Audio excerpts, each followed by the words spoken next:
hope you're doing good. It's been quite a long time. I really missed you and I'm happy to have and to be with you. Dans quelques temps seulement, le Cameroun va marquer une page de son livre d'histoire culturelle, artistique et musicale avec un artiste qui a accepté, qui a pu hisser le Cameroun au zénith. Il était donc temps pour nous de marquer une pause pour aller voir et comprendre qui il est, comment il fait pour être qui il est et surtout de savoir comment sera ce zénith inédit pour le Cameroun parce que c'est la première fois qu'un artiste camerounais se produit dans cette salle. Pourquoi est-ce qu'il a accepté de le faire? Comment est-ce qu'il hisse le Cameroun à ce niveau? Accompagnez-moi, on va le recevoir ensemble et voir ce qu'il a à nous offrir. Hello Valsero. Hi. It's a pleasure having you. It's been quite a while. Et je pense que depuis le temps, tu es devenu papa. Bah ouais, avec le temps, je me rappelle de notre dernière rencontre à Douala. Je pense qu'il y a pas mal de choses qui sont passées. J'ai la barbe qui a blanchi et tout. Les enfants, la vie, le stress, non. Ouais. Beaucoup de choses se sont passées quand même. Ah ouais. Donc je suis devenu papa aussi. Beaucoup de choses et certaines qui ont marqué notamment l'entrée ou le départ de Valsero pour la prison, ensuite la sortie. Pendant 9 mois, il a manqué aux Camerounais, mais pas tant que ça, parce qu'on savait où il était. Il y en a qui ont manifesté. Et Valsero, comment il a vécu cette période? La période de prison, c'était quoi cette aventure? C'est plus facile pour moi d'en parler avec du recul. Parce que je peux dire facilement que, bon voilà, c'était la conséquence de la somme de ton œuvre, quoi, tu vois. Faut pas oublier qu'on vient d'un pays qui a quand même d'énormes problèmes avec la liberté d'expression, donc il y a beaucoup de restrictions de liberté. Et j'avais un passif, un rapport très compliqué avec le gouvernement camerounais en tant que citoyen. Et l'élection présidentielle aidant, je crois que j'ai, comme ils ont dit eux-mêmes, traversé la zone rouge. Sur le fait, c'était choquant. Et vous l'avez accepté? Oui, 3 mois après. Ouais. Les 2 premiers mois de prison étaient horribles. Qu'est-ce qui s'est passé? Qu'est-ce qui était si horrible? Je crois que c'était une grosse pression psychologique. Je n'étais pas préparé psychologiquement à aller en prison. Je savais même pas que je rentrerais pas chez moi. Tu vois, j'étais parti avec ma fille même, 6 ans. Donc, j'avais pas prévu un seul moment que je rentrerais pas chez moi, tu vois. Est-ce que physiquement, vous avez été mise à l'épreuve? Ouais, bah, je suis plutôt un costaud, tu vois. Je vais pas... C'est psychologiquement que c'était dur. Tu vois, les problèmes physiques, bon, en Valsero, bébé. Il n'y a pas de problème avec ça. Mais psychologiquement, comme je t'ai dit, j'étais pas prêt. J'étais pas prêt. À chaque fois, je croyais, tu vois, toute la journée, la première journée, 26 janvier, j'étais sûr que je rentrerais chez moi. Quel que soit le moment, je me disais toujours, même à 1h du matin, c'était pas la première fois que je me faisais arrêter et que j'étais maintenu en prison pendant 3 jours ou 4 jours et tout. C'est au moins la 10e fois sur ce coup-là. Donc, j'étais sûr et certain que comme les autres fois, j'allais rentrer chez moi, quoi. À un moment, peut-être 2, 3 jours, peut-être 1 semaine après. Mais après 1 semaine, tu vois, et après lecture des chefs d'accusation, là, je me suis dit, wow. Il y en avait 8. Ah, il y en avait eu des plus fous, tu vois. C'était voulu, c'était une pression psychologique énorme. Et je crois que c'était un message tellement violent que le gouvernement voulait envoyer à la population, au peuple camerounais, pour leur dire, si jamais vous osez vous lever, la brutalité, tu vois, le ministre de l'administration territoriale, Tanganji, disait que c'est la froideur de la loi. Tu vois, il avait cette expression empreinte de beaucoup de violence pour passer pas seulement un message à nous, parce qu'on était des cobayes, mais je crois qu'ils avaient plus envie de faire comprendre aux populations que toute tentative de quoi que ce soit d'expression serait réprimée avec la plus grande sévérité. Yeah, but Valsero, you remember you've always been a sort of activist. Does it mean you were scheduled, you were planned to go to prison? Non, j'aurais pas pu l'imaginer, même en tant qu'activiste. Parce que je suis pas... Et là, j'ai découvert la différence qui existe entre un activiste et un politique. C'est-à-dire que je suis pas parti en prison parce que je faisais de l'activisme. Non. On vient d'un système qui a quand même des particularités. L'activisme est permise tant qu'elle ne s'immisce pas de manière directe et ne remet pas en cause la conservation de pouvoir. L'activisme peut être revendication, mais on vit dans un monde, au Cameroun par exemple, dans le pays du chien à bois, la caravane passe. Donc on a appris à vivre avec les revendications, à les réguler, à les gérer, à les contrôler même. Vous voyez toujours au Cameroun, on veut toujours presque gréver. On menace toujours de grève. On ne grève jamais. Tu vois ce que je veux dire? C'est-à-dire qu'on dit toujours, 2 jours après, le gouverneur a réussi. Il y a eu une réunion avec les leaders des syndicats et tout. On a toujours presque fait quelque chose. Ça, c'est l'activisme, ça. C'est-à-dire, c'est un travail à moitié. C'est un travail très à moitié. Et quand je suis parti de manière directe à soutenir le professeur Maurice Kamto dans l'élection présidentielle, à descendre sur le terrain, à faire la campagne, à manifester, et que je suis revenu quelques mois après pour le plan national de résistance et de contestation de l'élection présidentielle, je crois qu'on n'était plus dans l'activisme.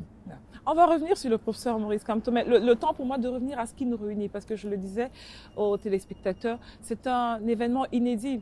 Des Camerounais au Zénith, on en a vu qui accompagnaient pour des festivals, etc., ou des groupes, mais c'est la première fois qu'un Camerounais va se produire sous son nom et son label au Zénith de Paris. Est-ce que vous l'avez préparé? Est-ce que c'était prévu il y a 10 ans ou pendant que l'idée est née quand vous étiez en prison?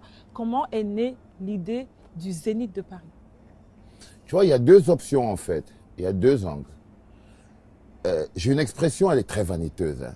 Elle est super vaniteuse, cette expression. Je l'attends.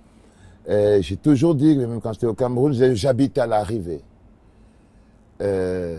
Si tu peux comprendre la profondeur de cette expression, dont j'habite à l'arrivée, ça veut dire je sais de manière fondamentale qu'en ayant des convictions, en ayant une rectitude morale, en étant sincère avec soi-même, en ayant un projet précis, en se donnant des objectifs, il y a de fortes chances qu'on comprenne beaucoup de choses avant beaucoup de personnes.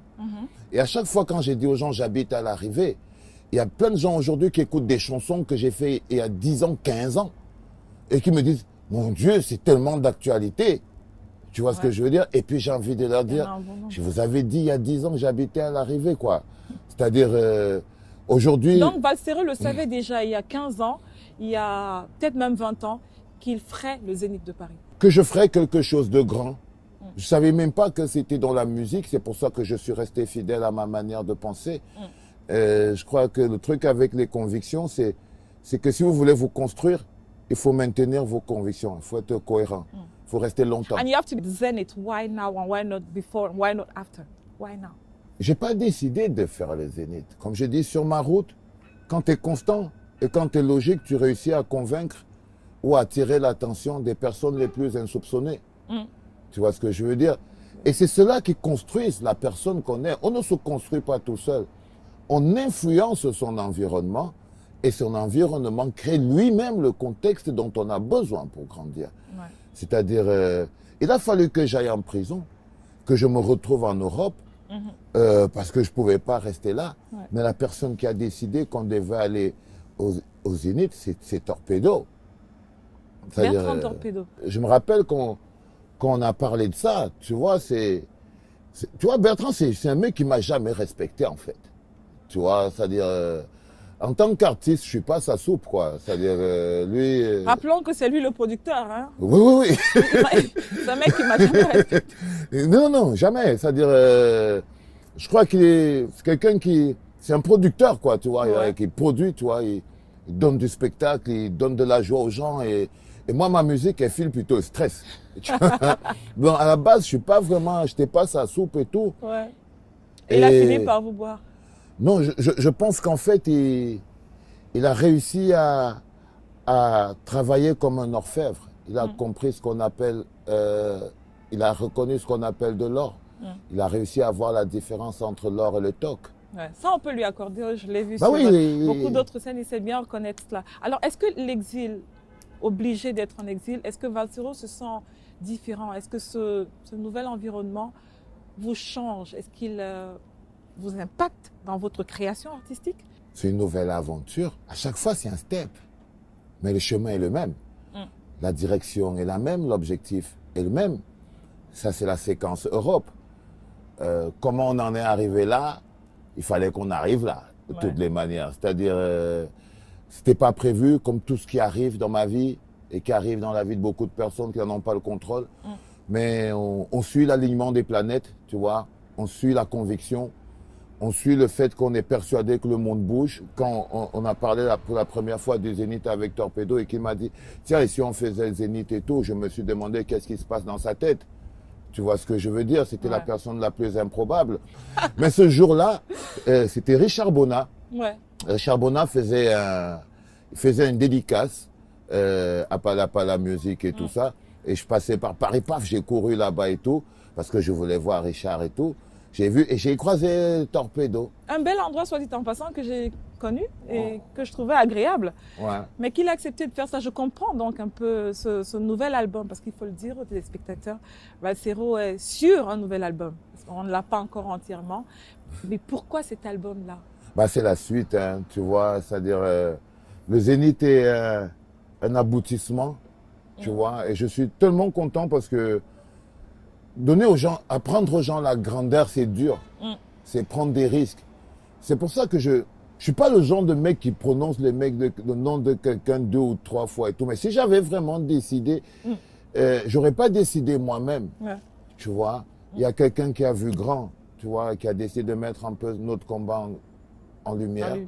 Tu vois, et je tiens vraiment à ce que ce soit dit. C'est extrêmement important. J'y serais pas arrivé. Je crois que beaucoup d'autres artistes camerounais le connaissent, tu vois, et je pense qu'il a une bonne porte, il a une bonne référence. Il y a beaucoup trop d'artistes de talent au Cameroun qui méritent de faire le Zénith. Et voilà, je crois qu'il peut aussi donner il peut aider beaucoup de jeunes, beaucoup d'artistes talentueux à atteindre ce niveau-là.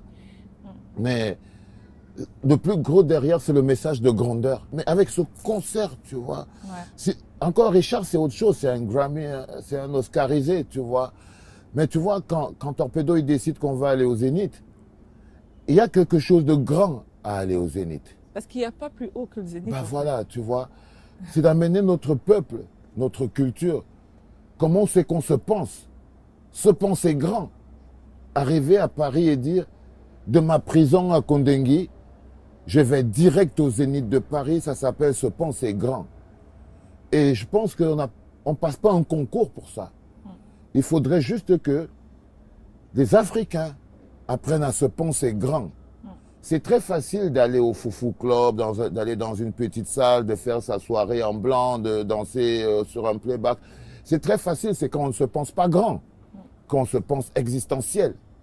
Tu vois, c'est le gros message qu'il y a derrière. Est-ce que ce n'est pas l'une des raisons pour lesquelles, avant Valsero, on n'a pas vu d'artistes camerounais porter le Cameroun au Zénith? Mais parce qu'ils ne portent pas le Cameroun. Tu vois, il ne faut pas être Camerounais pour porter le Cameroun. Ce n'est pas parce que tu es un Camerounais. Porter le Cameroun, c'est beaucoup plus lourd que ça. Tu vois ce que je veux dire? Les Camerounais, ils sont tellement variés et ils ont des fans. Ouais. Moi, je n'ai pas des fans. J'ai même des agressifs. Tu vois, j'ai des followers, moi, j'ai pas des fans, tu vois, j'ai pas des gens qui me kiffent parce que je serais beau ou des trucs comme ça, tu vois. Et porter le Cameroun au Zénith, vous verrez le 18 septembre ce que ça veut dire. Est-ce que Valsero, c'est un artiste juste ou juste un artiste? Waouh! Ben, je crois que je suis, avec le temps, il y a longtemps, je t'aurais dit que je suis juste un artiste. Non, ce serait ne pas assumer ce que je suis. J'essaye d'être un artiste juste. J'essaye de mettre mon art au service de la justice. J'essaye pas d'être juste un artiste parce que être juste un artiste, c'est éviter les responsabilités qui vont avec. C'est de se donner des fonctions parfois dont on ne veut pas assumer les conséquences. Mais être un artiste juste, c'est être prêt à avoir plein de désaccords. À avoir des gens qui ne sont pas d'accord avec vous. Pas parce que vous n'avez pas fait une bonne musique, mais à cause de l'opinion. Parce qu'un artiste juste, c'est un artiste d'opinion. Un juste artiste, à la base, il n'y a pas d'opinion. Il est vraiment, comme on dit, c'est un juste artiste. Il y a ce qu'on appelle l'humilité. Parce que, au final, j'ai beau vouloir être un artiste juste. En fait, je suis juste un artiste. Tu vois ce que je veux dire? C'est-à-dire, au final, quand tu as fini de voir tout ça et qu'on a fait une interview, qu'on est descendu, on a bu un verre, on a rigolé, on a parlé des enfants et tout, et puis après, on a parlé de l'amour, des choses basiques qu'on aime, qu'est-ce que tu vas dire à ça? Tu vas dire, on a beau être un artiste juste, Au final, On est juste, on est juste un artiste, quoi, tu vois. Est-ce qu'aujourd'hui, cet environnement qui vous a fait grandir, dans lequel vous avez commencé à développer vos idées, est-ce que le Cameroun vous manque? Ben, je suis jamais parti. Mon corps, il est parti. Et vous avez mal de ne pas pouvoir y aller quand vous voulez, quand vous... Oui, ça, c'est... Je crois que c'est la pire des douleurs. Tu vois, j'ai jamais rêvé que le Cameroun devienne comme la France, tu vois, Paris avec tout ça et tout. Tu vois, c'est pas ça le Cameroun qui me manque, tu vois. Le Cameroun qui me manque, il est vraiment basique. Tu vois, sa poussière, ses cris, ses mototaxis, ses mamans qui gueulent, ses enfants qui courent partout dans la rue et tout. Des soirées dans le bar avec des potes, pouvoir mettre le volume au maximum sans que les voisins appellent la police. Tu vois, des petits trucs simples comme ça et tout. Et il n'est pas possible d'être dans cette poussière d'Élie Joie, cette poussière de New Bell, et en même temps être au sommet de Paris. Ouais. Et donc d'être au Zénith de Paris. À un moment, est-ce qu'il a fallu faire un choix? Je crois que même les gens qui vivent à Paris, beaucoup d'artistes qui vivent à Paris ne sont pas arrivés jusqu'au Zénith de Paris. Je crois qu'il y a le chemin qu'on mène et puis à d'où on vient. Il y en a qui décident juste de ne jamais faire le chemin, tu vois, et croient que la finalité, c'est de rester d'où on vient. Et puis il y en a qui sont très bien contents de rester d'où ils viennent, mais ils se font pas fi de faire le chemin, tu vois, et aller le plus loin possible rend encore plus agréable le retour, tu vois. C'est très poétique, ça. Ça ne change pas du Valsero d'avant du tout. C'est le Valsero des débuts qui nous a touchés. Et ça m'emmène à repenser à ce moment-là, quand on écoutait « Ce pays tue les jeunes », quand on écoutait « L'être président ». On a toujours pensé, beaucoup de personnes ont pensé que Valsero, c'est un artiste indélicat, instable. Peut-être instable, mais à qui on ne pouvait pas faire confiance, en tout cas dans une certaine sphère. Mais il est resté constant. Au-delà de la constance, je me souviens dans cet album, L'être au président, la chanson commence par « Excuse-moi, président ». C'était quoi à ce moment-là la relation que vous aviez avec le président Paul Biya? Ouais, c'est vrai que je parle de lui avec moins de respect aujourd'hui. Qu'est-ce qui s'est passé entre temps? Il n'écoute pas. Il n'écoute pas et il nous aime pas. Il n'aime pas les Camerounais. Il n'aime pas le peuple, il n'aime pas la jeunesse, il s'aime trop. Et pendant un bon moment, vous avez pensé, visiblement, qu'il allait écouter.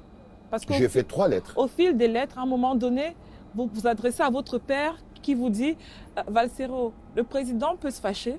On va écouter cet extrait. Mon père m'a dit un jour le président peut t'écraser, il suffit juste qu'il bouge la tête et pour toi c'est terminé. Je lui ai dit le père, le président n'est pas une bête, il aime les jeunes déterminés qui bossent pour pouvoir s'assumer. S'il te plaît parle. Le président peut se fâcher en quelques minutes t'écraser. Et la réponse de Valsero c'était papa, le président n'est pas une bête. Il aime les jeunes. Est-ce que vous savez qu'aujourd'hui, il est peut-être ce même président-là que celui que vous voyez il y a des années? Non, je m'étais totalement trompé sur lui. C'est-à-dire, je lui avais donné du crédit, comme beaucoup de gens avant moi.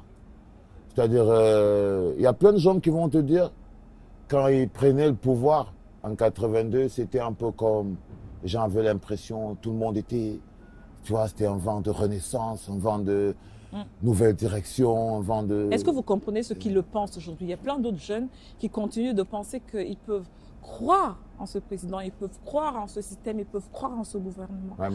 Il y a des jeunes aujourd'hui qui sont ce que vous étiez à ce moment-là. Est-ce que vous les comprenez? Je peux les comprendre. Je peux les comprendre. Mais malheureusement, je ne peux pas accepter. C'est-à-dire qu'ils ont des informations que nous, on n'avait pas à notre époque. Tu vois?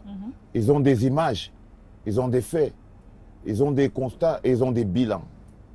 C'est-à-dire qu'à un moment donné, ils ne peuvent pas continuer de juste se murer dans l'ignorance et dans la foi, le souhait. Parce qu'en fait, on n'est pas à l'église, quoi. C'est-à-dire qu'il est important, en fait, que les gens arrêtent de croire qu'on doit croire. Donc, quand vous réécoutez ces chansons aujourd'hui, vous dites quoi? Est-ce que j'aurais pas dû le faire à ce Non, moment-là? je comprends pourquoi je dis ce que je dis aujourd'hui. Parce que si tu n'as pas dit ça, tu ne peux pas dire ce que je dis aujourd'hui. C'est pour ça que la plupart des personnes sont en porte-à-faux avec ce que je dis aujourd'hui, mais parce qu'ils n'ont pas dit ce que j'ai dit avant. C'est-à-dire, ils n'ont pas fait le trajet. Ils n'ont pas fait le trajet de 2008 à 2018. 10 ans. C'est-à-dire, ils n'ont pas fait cette communication avec moi. Et pendant votre trajet, vous avez rencontré des gens qui vous ont marqué. Vous l'avez évoqué tout à l'heure. Et c'est l'occasion de revenir sur votre relation avec le professeur Maurice Kamto. Ah, c'est un mec génial, tu vois. Moi, je préfère toujours parler de lui de manière humaine parce qu'il n'y a que comme ça qu'il est exquis, quoi, tu vois. C'est un mec génial. C'est un mec génial. Il a tellement d'amour pour ce pays. Avant moi, j'avais jamais vu quelqu'un avec autant d'amour pour le Cameroun. Un jour, il a pleuré. On était dans la prison et tout.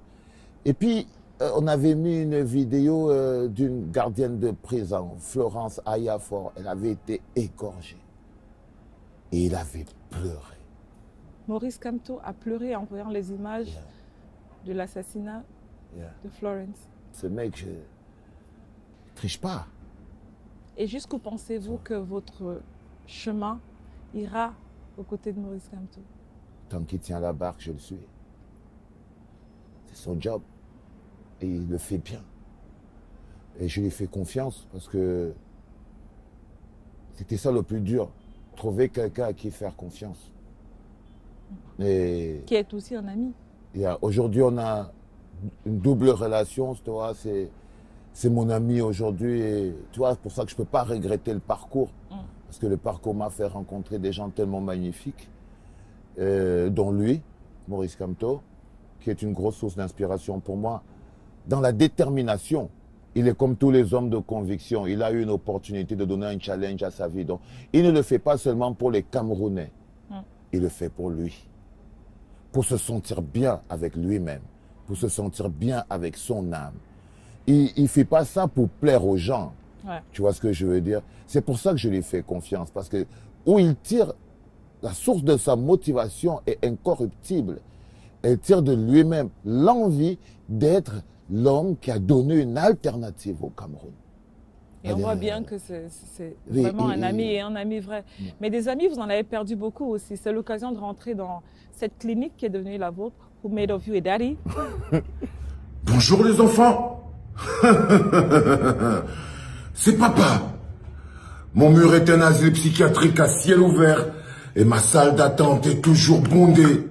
Au fil des jours, au fil des semaines, au fil des mois, on a vu Valsero passer du jeune Valsero, qu'il est d'ailleurs toujours, au papa, qui est complètement différent en termes de conception. Qu'est-ce qui donne naissance à ce personnage, à ce mouvement? C'est devenu un phénomène. Comment est-ce que Valsero passe de Valsero, tout simplement, à papa? J'ai un rapport direct avec la jeunesse du Cameroun, ceci depuis très longtemps. Je suis aujourd'hui le grand frère. Ouais. Il y a quelques années, j'étais le grand frère de beaucoup. Aujourd'hui, je suis le papa de beaucoup. Si on prend juste le numérique, j'ai 46 ans. Et j'ai cette chance-là de faire partie de ces rares artistes qui ont un rapport direct avec les gens avec qui ils parlent, parce que je fais de la musique d'opinion. Ouais. Je fais de la musique d'avis. Et à force la clinique aide à quoi dans cette musique? La clinique me permet d'être flexible. La clinique me permet de varier les sujets. Ouais. Parce que tu vois, on est dans un gros process qui est un programme de changement de mentalité et qui passe par un mécanisme précis, celui d'analyse et des faits de société.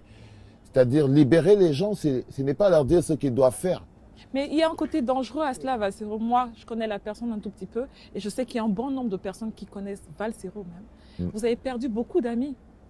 Ouais, j'en perds pendant encore. votre combat et dans cette clinique. Parce que vous le dites vous-même, vous êtes un ami difficile à assumer.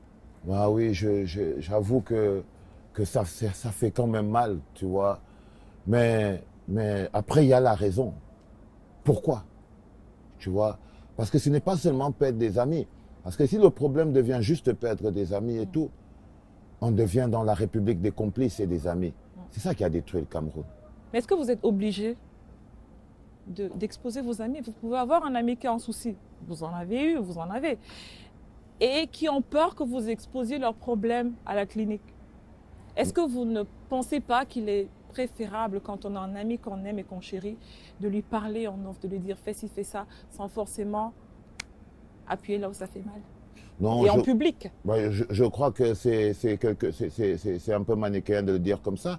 J'ai beaucoup d'amis à qui je parle au téléphone à chaque fois. Ouais. Même ceux à qui je parle en public, c'est toujours après leur avoir parlé en privé.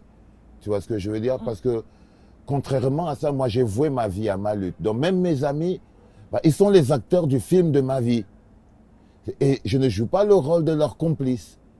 Je joue le rôle de leur ami. Tu vois ce que je veux dire? Ils ont juste un souci, c'est que, étant quelqu'un de public, j'ai beaucoup d'amis publics. Tous les amis privés que j'ai en privé restent privés. Mais la plupart de ces gens dont on pourrait en train d'être parlé aujourd'hui sont des gens qui ont une existence publique et dont les faits sont généralement mis sur la voie publique. Et dès qu'un fait est déjà mis sur la voie publique, on ne peut qu'être objectif. C'est-à-dire, si vous avez un ami qui a été accusé d'avoir violenté une fille, d'avoir battu sa femme, d'avoir violenté ses enfants, et tout, vous ne pouvez pas, parce que c'est votre ami, trouver à la limite normale, parce que même pour le protéger, vous ferez mieux de le dénoncer. C'est pour ça aussi que la clinique fait peur. Déjà, on n'ouvrira pas la clinique avant le 18 septembre, elle sera toujours fermée.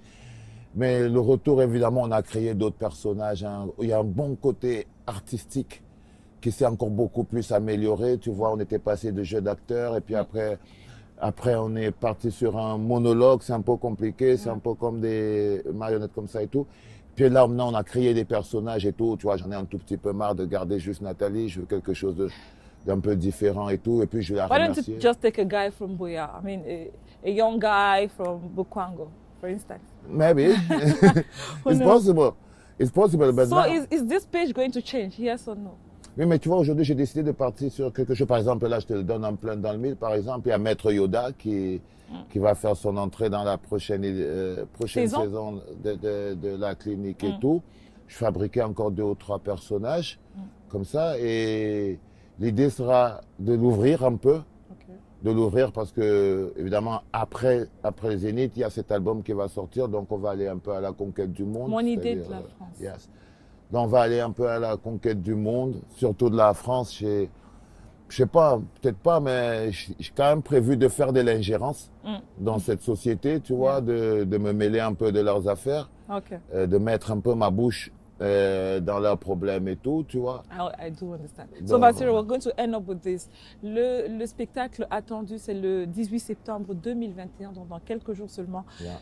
Juste une question sur le choix des gens qui vont vous accompagner et de la préparation de cet événement. Je voulais vraiment préciser au courant de cette émission qu'il y a beaucoup de choses qui se disent autour de ce concert. Il y a beaucoup de choses qui se disent parce que c'est un concert qui a un gros impact politique. Et vu mon courant et mon penchant politique, il y a cette communication que j'ai repérée où des gens essaieraient de faire croire aux gens que voilà ce qu'on organise au Zénith. C'est un meeting de talibans ou un meeting du MRC ou un meeting de ceci. Moi, je crois personnellement que ce serait me manquer de respect.